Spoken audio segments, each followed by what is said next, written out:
Mark Day, freedom, eagles, giant monument to dead presidents. Hot news. Hot news. Today is the day, friends. Hot news doesn't take the day off. We just keep growing with intensity like the flame in your heart. I am so ready to jump into today's news. It's like a blazing bundle of lighter fluid right inside of me. We've got quite a bit to go through today, but before we do, I just want to update a story from yesterday. We discussed how Intel had officially listed the upcoming 9 series CPUs in a microcode update document, which was completely true. However, it appears that the blue slug discovered its whoopsie and promptly re-uploaded the document without the aforementioned Coffee Lake refresh chips present.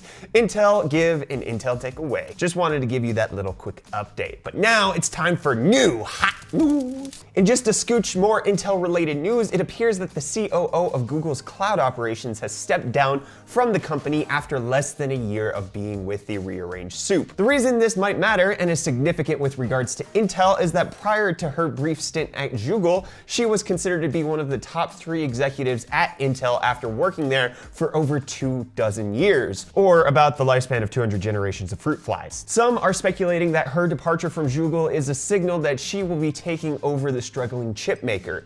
Or it could be due to the fact that in her short while at Google, which was about 5 generations of fruit flies, she accomplished very little on the cloud operations side of things and failed at the acquisition of GitHub, ceding it to the cloud rival Microsoft. We'll have to see how this plays out in the upcoming weeks, and if she does get tapped to take over at the top of Intel, we'll be sure to let you know. It appears that there are some benchmarks of a potential MacBook Pro refresh coming up. Geekbench has some scores from MacBook Pros on their database that feature the Coffee Lake i7-8559U processor. The CPU is Intel's 4-core 8-thread, 28-watt chip that has a base clock of 2.7 gigahertz and a boost of 4.5. It appears the system tested only had 16 gigabytes of LPDDR3 RAM, and if that were to be switched to LPDDR4, then the max configuration on the MacBook Pro could be 32 gigabytes instead of the current 16 gigabyte cap. It's possible to make the switch, but at least according to these benchmarks, it doesn't appear that Apple is going down that route.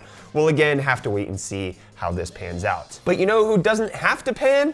The Pirate Bay. It was a pun. Pan for gold. It made sense in my head, okay? It turns out that the torrent site has recently resumed the Monero mining script that they were supposedly testing just a few months ago. The original test was halted due to users' outcry over the fact that their PCs were overheating while visiting the site and that they wanted an option to opt out of the crypto takeover. Again, it appears that the users of the site aren't very happy with this new move, but the download hotspot has taken a much firmer stance on the usage of the miner as they desire for the CPU mining to help to do away with adverts on the site. A response from one of their super moderators was, quote, "All you require from TPB is a magnet link. Open the site, find a torrent, click the magnet link, close the site, end of miner. If you are ever on TPB for more than 5 minutes or so, you're doing it wrong. And if you're ever on TPB without an ad blocker, you're doing it doubly wrong." End quote. I'm curious to hear your thoughts on the matter. Do you think the Pirate Bay is taking the correct stance here and that they're right about the fact that you typically aren't on the site for more than a few minutes? Or would you still prefer that they give you the option of opting out of the mining? Let's chat about that down in the comments. But then this brings us to our segment of Silly Kids, Hacks Are for Noobs. In a blog post from Rainway, which is a company that makes game streaming software similar to Steam in-home streaming, they found a rather large issue surrounding malware with a Fortnite hack. On June 26, Rainway began receiving thousands of error reports on their tracker. They discovered, upon further investigation, that their app wasn't causing the errors, but rather an outside source. That outside source was attempting to run JavaScript and reach ad services, which Rainway does not do at all. Upon digger deeping, they found a bit of malware that claimed to give Fortnite players free V-Bucks, as well as employ an Aimbot to make sure you can win that stupid game of random chance. The malware installs a root certificate on the PC and then routes all of the traffic through itself, known as a man-in-the-middle attack, and uses it to serve ads to generate revenue for the malware creator, Malware. Rainway then went on to contact the hosting company that was serving the malware, and it was taken down, but only after tens of thousands of downloads had already taken place. The streaming company is asking Epic Games to step up their education to users on the various bad programs and hacks that are out there, there, and also to further inform them that Fortnite employs very strong countermeasures to make sure that most, if not all, cheats don't actually work. Personally, while I don't wish that anyone gets infected for malware, I think this is only on the people doing the downloading, and Epic Games doesn't need to inform players that it's stupid to download programs that are too good to be true. What are your thoughts though? Let me know. And that wraps it up for our segment of Silly Kids, Hacks Are for Noobs. This next story is for all of you people who say, Macs can't get viruses. It appears that there's a macOS software making the rounds that's been specifically targeted at cryptocurrency influencers in both Slack and Discord. The attackers impersonate well-known crypto people in order to get the victims to install the malware themselves. Then it makes all of their passwords vulnerable to be sent back to the attackers. Don't install crap, guys. Don't do it. Hacks, cheats, crypto shenanigans. Don't be those people who install things that people send to you. But see, Macs can get viruses. But let's keep this bad news train going. In addition to being under investigation by the Chinese government for price fixing with Samsung and Hynix, US-based RAM manufacturer Micron is being banned from selling chips to the Chinese market, which is a huge deal. This comes after they were found guilty of violating patents on 26 different products from the Taiwanese-based United Microelectronics Corp. The violated patents includes items such as DRAM and NAND flash. This is the latest step in a history of patent disputes between the two companies ranging back several years. There's no word on how long the temporary ban will be in place for or when the ban will begin, but Micron's stock plummeted 8% at the news. And in the exact opposite stance, the US has temporarily lifted the ban on phone maker ZTE until August 1st. This is to allow them to keep their infrastructure running and for the company to deliver security patches to their phones. Hopefully, this means that they can actually fix the broken urinal that we reported on a couple weeks ago. I'm sure that this comes as a welcome relief to the company. Get it? Relief? Your pun struck again. It appears that Netflix is currently testing a new high-end subscription package to their service called Ultra. The test package is basically everything that the premium package currently is, but it slaps the premium package users in the face and tells them to submit to a 2-device limit or else. The Ultra package converts to a price increase of $6 a month, bringing the total to around $20. Stupid, broken, no good crap from Netflix here. Freaking at least add something to the Ultra package. Don't just take stuff away from current paying users. Even grandfathering in premium users makes no sense because then this is just a 40% price hike, which is a load of excess flappy forearm skin. Ugh. Don't do this, Netflix. Be better than this greedy move. Stop. It looks though, while Netflix is playing the villain, Amazon is playing Santa. In order to celebrate the upcoming Prime Day on July 16th, Twitch will be giving away a free game every single day between the 2nd and the 17th, so it's already started. Links in the description for you to check out which games are being given away on what dates if you're interested. Then, speaking of one company being better than another, it appears that AMD is obliterating Nvidia in the preliminary benchmarks coming out of Battlefield 5. Now, it's no secret that previous Battlefield games have done well on AMD hardware. The Frostbite engine has been quite good to Team Red. By the way, we don't allow Frostbite here because Hot News always makes sure your internal body temperature is just right. The interesting bit here about Battlefield 5 though is that it's being pitched as an Nvidia GeForce game, but it appears that Nvidia hasn't implemented its GIMP work protocols into the game to stifle AMD's better compute performance just yet. In average benchmarks out of PC games, and we're seeing that the RX 580 is outpacing the GTX 1066 gig by about 50% in DirectX 11 and 65%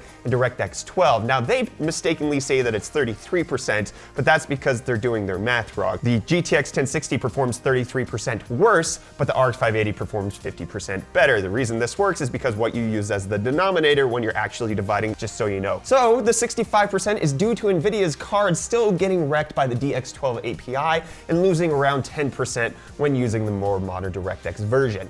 Unfortunately, because it's a closed alpha, other benchmarks on the internet are scarce, especially ones that can be comparable to each other.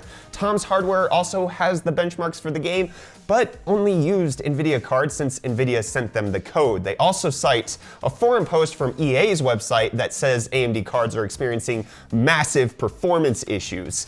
It seems a little weird that they wouldn't at least benchmark AMD cards to at least validate the forum posts.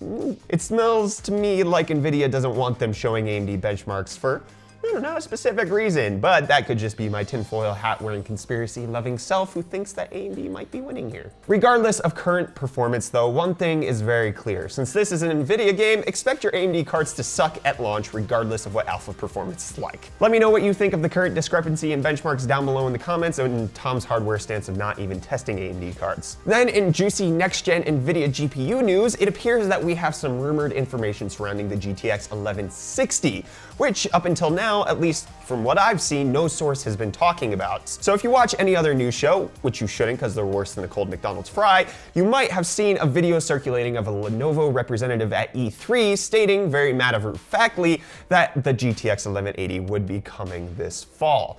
I didn't cover it because of time, but also because it could just be that the Lenovo rep isn't stating information he's received from higher up, but just what he expects to happen. It appears now that either Lenovo just doesn't give a rip about NDAs, or that they're literally speaking out of their bumhole and speculating to the general populace to generate hype around their company. So Laptop Media confirmed that Lenovo has stated to them that the GTX 1160 will be available for the Legion Y530 laptop by the end of the year, November/December timeframe. They're also stating that it will have 6 gigabytes of VRAM, but that it will be the GDDR6 variety, because of course it will. Now, I'm a bit skeptical on this pronouncement for a couple of reasons. Nvidia launches their mobile parts a bit after their desktop parts, but they also stagger the release of the desktop GPUs. If the 1180 is announced in August, like we expect, and then released in September, that would mean we'd likely see the 1170 in October and the 1160 in November, etc. down the line. For Nvidia to then release the mobile parts so close to the end of the year, likely after the holiday shopping season has begun and missing Black Friday, that's a little suspect for me. And again, we have had no indication up until now that Nvidia is even planning an 1160. Obviously, we presume that it's coming, but in my expectation, I would anticipate desktop leaks well before the mobile ones. Again, this could be legit and the Lenovo reps are seriously overstepping boundaries here, thus putting the company in jeopardy because they're violating NDAs, or it's all conjecture, even by sales and marketing people, essentially making them no better than us. And let's not forget that there is a surplus of millions of GPUs in the backlog, and if Nvidia is going to try to sell their new GPUs, they likely want to get as much time before the end of the sales year as they possibly can. So them launching it after Black Friday just doesn't make a lick of sense to me. But what do you think? Are you hyped on the 1160? Do you think this is a possibility?